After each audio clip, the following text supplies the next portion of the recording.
मित्रांनो, नुकतीच आपण सर्वांनी एक धक्कादायक बातमी ऐकली। प्रसिद्ध टीव्ही मालिकेतील अभिनेत्री प्रिया मराठे हिचं कॅन्सरमुळे निधन झालं। वयाच्या अवघ्या 38व्या वर्षी ती आपल्यातून कायमची निघून गेली। एवढा तरुण वय, पुढे खूप आयुष्य शिल्लक असताना तिच्यासारखी ऊर्जावान अभिनेत्री अचानक गेल्याची बातमी ऐकून सगळेच हादरले।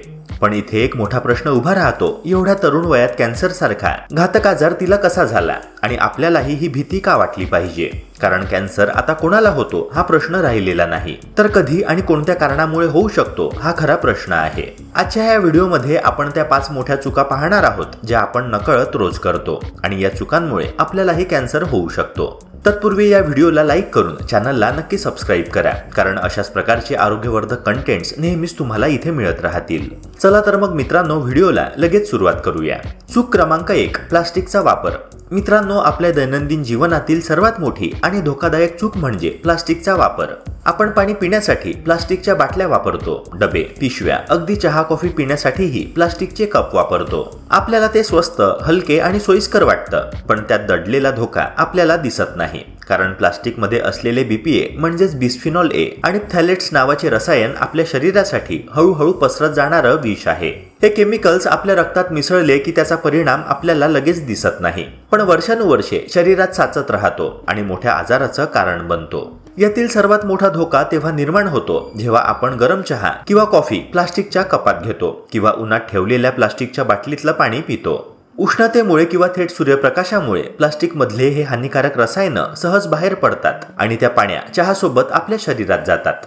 एकदा शरीरात गेल्यानंतर ही रसायनं रक्तामध्ये मिसळतात आणि आपल्या हार्मोन्सची नैसर्गिक कार्यप्रणाली बिघडवतात। हाच हार्मोनल असमतोल पुढे अनेक समस्या निर्माण करतो। महिलांमध्ये गर्भधारणे संबंधी त्रास, मुलांमध्ये वाढीची अडचण, तर सर्वांमध्ये कॅन्सरचा धोका प्रचंड वाढतो।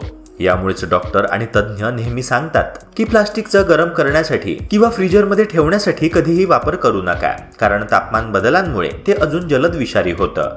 मात्र यावरचा उपाय खूप सोपा आहे। स्टील, काच किंवा तांब्याच्या भांड्यांचा वापर करा।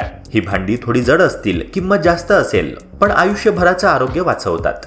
लक्षात ठेवा की प्लास्टिक जितकं आपल्या दैनंदिन जीवनात सोयीचं वाटतं, तितकंच ते आपल्याला हळूहळू आजारांच्या दरीकडे ढकलू लागतं। म्हणून आजच हा निर्णय घ्या, प्लास्टिक पासून जास्तीत जास्त दूर राहा आणि स्वतःसह आपल्या कुटुंबालाही सुरक्षित ठेवा।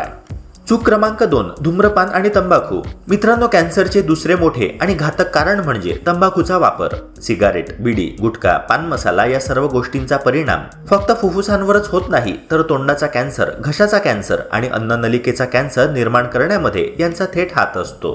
तंबाखूतील निकोटीन, टार आणि इतर विषारी रसायनं शरीरातील पेशींना हानी पोहोचवतात। या रसायनांचा सतत संपर्क आल्यामुळे पेशींची नैसर्गिक वाढ बिघडते आणि त्या अस्वाभाविक पद्धतीने वाढू लागतात, ज्यामुळे हळूहळू कॅन्सरची प्रक्रिया सुरू होते। मित्रांनो, याची भीषणता तुम्हाला एका आकडेवारीतून कळेल। जगभरातील 30% कॅन्सरच्या केसेस थेट धूम्रपानाशी जोडलेल्या आहेत। म्हणजे जवळजवळ प्रत्येक तिसरा कॅन्सर रुग्ण हा तंबाखूमुळे आजारी पडतो। इतकंच नव्हे तर तंबाखूचं सेवन केल्यामुळे केवळ कॅन्सरच नाही, तर हृदयविकार, स्ट्रोक, फुफ्फुसांचे आजार आणि प्रजननासंबंधी अडचणी सुद्धा निर्माण होतात। म्हणजे एका चुकीमुळे आपण फक्त आयुष्याची वर्ष कमी करत नाही, तर उरलेलं आयुष्यही त्रासदायक आणि औषधांच्या अधीन बनवतो। आणि सर्वात धक्कादायक बाब म्हणजे याचा धोका फक्त धूम्रपान करणाऱ्यांनाच नसतो, त्यांच्याजवळ राहणारे म्हणजेच त्यांच्या कुटुंबातील सदस्य, मित्रमैत्रिणी, सहकारी हे सगळेही पॅसिव्ह स्मोकर्स बनतात। ते स्वतः धूम्रपान करत नसतानाही धुरामधून निघणाऱ्या विषारी रसायनांचा श्वास घेतात। यामुळे त्यांनाही तितकाच कॅन्सरचा धोका असतो। म्हणूनच आजच ठरवा की धूम्रपान सोडणं ही केवळ स्वतःच्या आरोग्यासाठीच नाही, तर आपल्या कुटुंबाच्या आयुष्याचं रक्षण करण्यासाठी सुद्धा गरजेची गोष्ट आहे। चूक क्रमांक 3, चुकीचा आहार। मित्रांनो, आज आपण तिसऱ्या धोकादायक चुकीबद्दल बोलूया आणि ती म्हणजे चुकीच्या आहाराची सवय। आजच्या फास्ट फूडच्या जगात आपण प्रोसेस्ड केलेलं जंक फूड खूप खातो। Packaged chips, cold drinks, burger, pizza, readymade noodles ही सगळी खाद्यपदार्थ चवदार नक्कीच वाटतात, पण त्यांच्यामध्ये प्रिझर्वेटिव्हज, कृत्रिम रंग, फ्लेवर्स आणि सगळ्यात वाईट म्हणजे ट्रान्स फॅट्स असतात। हे घटक शरीरासाठी हळूहळू विषासारखं काम करतात। विशेषतः मुलं आणि तरुण पिढी अशा अन्नावर जास्त अवलंबून असल्यामुळे त्यांचा धोका आणखीनच वाढतो।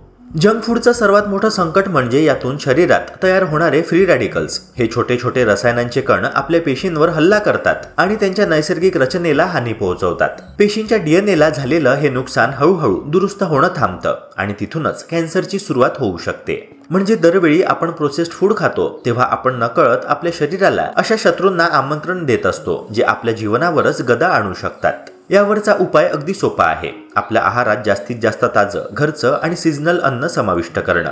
फळं, भाज्या, डाळी, होल ग्रेन्स यांचा आहारात वापर वाढवावा। या अन्नामध्ये अँटीऑक्सिडंट्स मुबलक प्रमाणात असतात जे फ्री रॅडिकल्सला निष्क्रिय करतात आणि पेशींना सुरक्षित ठेवतात। लक्षात ठेवा की कॅन्सर पासून वाचायचं असेल तर बाहेरच्या फास्ट फूड पेक्षा आईच्या हातचं जेवण हाच खरा उपाय आहे। चूक क्रमांक 4, शारीरिक हालचालींचा अभाव। मित्रांनो, आधुनिक जीवनशैलीमध्ये सर्वात मोठा धोका म्हणजे सेडेंटरी लाईफस्टाईल, म्हणजे जास्त वेळ बसून राहणं।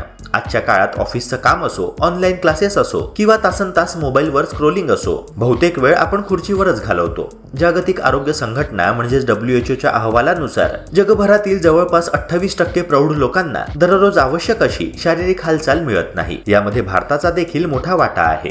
संशोधनात स्पष्ट झालं आहे की जास्त वेळ बसून राहणं ब्रेस्ट कॅन्सर आणि कोलोन कॅन्सरचा धोका प्रचंड वाढवतं। WHO नुसार पुरेशा व्यायामाअभावी दरवर्षी 5 दशलक्ष म्हणजेच 50 लाखांपेक्षा जास्त मृत्यू होतात। शरीर हालचाल न केल्याने मेटाबॉलिझम मंदावतो, रक्तप्रवाह नीट होत नाही आणि हार्मोन्सचे नैसर्गिक संतुलन बिघडते। त्यातूनच पेशींवर ताण येतो आणि कॅन्सरच्या धोक्याचं प्रमाण वाढतं। फक्त कॅन्सरच नव्हे तर सेडेंटरी लाईफस्टाईलमुळे मधुमेह, स्थूलपणा, उच्च रक्तदाब आणि हृदयरोग यांचा धोका देखील अनेक पटींनी वाढतो। भारतीय वैद्यकीय संशोधन परिषद म्हणजेच ICMRच्या अहवालानुसार शहरी भागात राहणाऱ्या 65% लोकांचा दिवसातील 8 ते 10 तास खुर्चीवरच जातो। दिवसभर बसून राहणं हे शरीराला जणू काही हळूहळू शटडाऊन मोडमध्ये नेतं। परिणामी पचनशक्ती कमी होते, फुफ्फुसांमध्ये हवा खेळती राहत नाही आणि मेंदूवरही विपरीत परिणाम होतो। यातून बाहेर पडायचं असेल तर दिवसातून नियमित हालचाल करणं गरजेचं आहे। खूप मोठ्या व्यायामशाळेत जाण्याची किंवा कठीण व्यायाम करण्याची गरज नाही। WHOच्या मार्गदर्शक तत्वांनुसार दर आठवड्याला किमान 150 मिनिटं मॉडरेट एक्सरसाइज जसं की चालणं, सूर्यनमस्कार किंवा 75 मिनिटं विगरस एक्सरसाइज करणं आवश्यक आहे। अगदी साधं दररोज किमान 30 मिनिटं चालणं, सकाळी योगा करणं किंवा हलका व्यायाम करणं एवढं जरी केलं तरी शरीराचं संतुलन पुन्हा पूर्ववत होऊ लागतं। लक्षात ठेवा मित्रांनो, आराम ही सवय आहे पण हालचाल ही गरज आहे। मोबाईल, लॅपटॉप किंवा टीव्हीवर बसून राहणं जितकं सोपं वाटतं तितकंच धोकादायक आहे। एका आंतरराष्ट्रीय अभ्यासानुसार दररोज 6 तासांपेक्षा जास्त बसणाऱ्या लोकांचा अकाली मृत्यूचा धोका 19% वाढतो। कॅन्सर पासून स्वतःचं रक्षण करायचं असेल तर शरीराला हलवत राहणं हाच एकमेव सुरक्षित उपाय आहे। म्हणूनच उद्यापासून नव्हे तर आजपासूनच आपल्या जीवनशैलीत थोडा बदल करा, कारण सक्रिय शरीर म्हणजे निरोगी आयुष्य। चूक क्रमांक 5, नियमित तपासण्या न करणे। मित्रांनो, आपली एक मोठी सवय आहे की आपण आजारी पडलो तेव्हाच डॉक्टरांकडे जातो। डोकेदुखी, ताप, अंगदुखी अशा छोट्या गोष्टींमध्ये डॉक्टरकडे जाणं ठीक आहे, पण कॅन्सर सारख्या गंभीर आजाराच्या बाबतीत ही सवय अत्यंत धोकादायक ठरते।